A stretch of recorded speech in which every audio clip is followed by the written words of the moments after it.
अब आपको लेकर चलते हैं रूस यूक्रेन वॉर फ्रंट पर। इस सबसे दूर एक तरफ हर्षोल्लास है और दूसरी तरफ खौफ।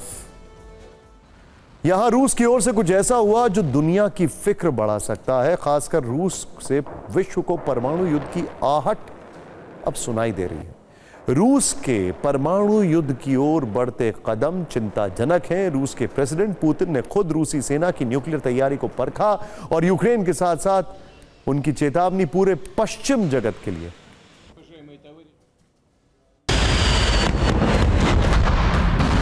ये रूस की यार्स इंटरकॉन्टिनेंटल बैलिस्टिक मिसाइल है। एक दिन पहले ही वॉर रूम में बैठे प्रेसिडेंट पुतिन ने इस मिसाइल का परीक्षण लाइव देखा था। सबसे बड़ी बात यह है कि यार्स एक न्यूक्लियर कैपेबल मिसाइल है जिसकी रेंज 12,000 किलोमीटर है और जद में अमेरिका ब्रिटेन भी आता है। तो सवाल यह है कि रूस में अचानक से यार्स का परीक्षण क्यों किया गया? असल में यूक्रेन से जंग के बीच रूस में न्यूक्लियर स्ट्रैटेजिक फोर्स ने वॉर ड्रिल की। रूसी सेना ने इस दौरान यार्स समेत एक साथ कई लॉन्ग रेंज मिसाइलें दागी। न्यूक्लियर सबमरीन से सिनेवा बैलिस्टिक मिसाइल की ताकत भी परखी गई और ऐसा करके रूस ने परमाणु हमले की शक्ति को नई धार दी।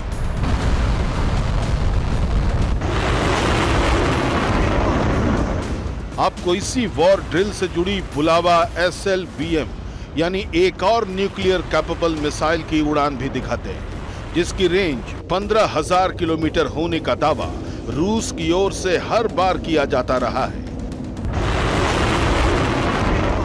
रूस ने इसे ओखोत्स्क सागर से दागा। इस वॉर ड्रिल में आसमान से न्यूक्लियर बॉम्बर Tu-95 ने भी हिस्सा लिया।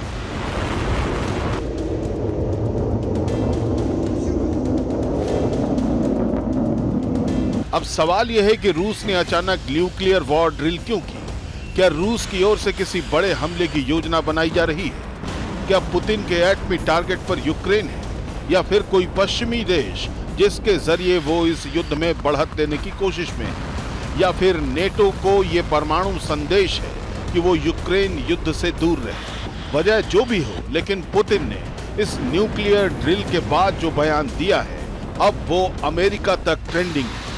रूस यूक्रेन युद्ध के जानकार पुतिन के इस बयान को डिकोड करने की कोशिश में लगे।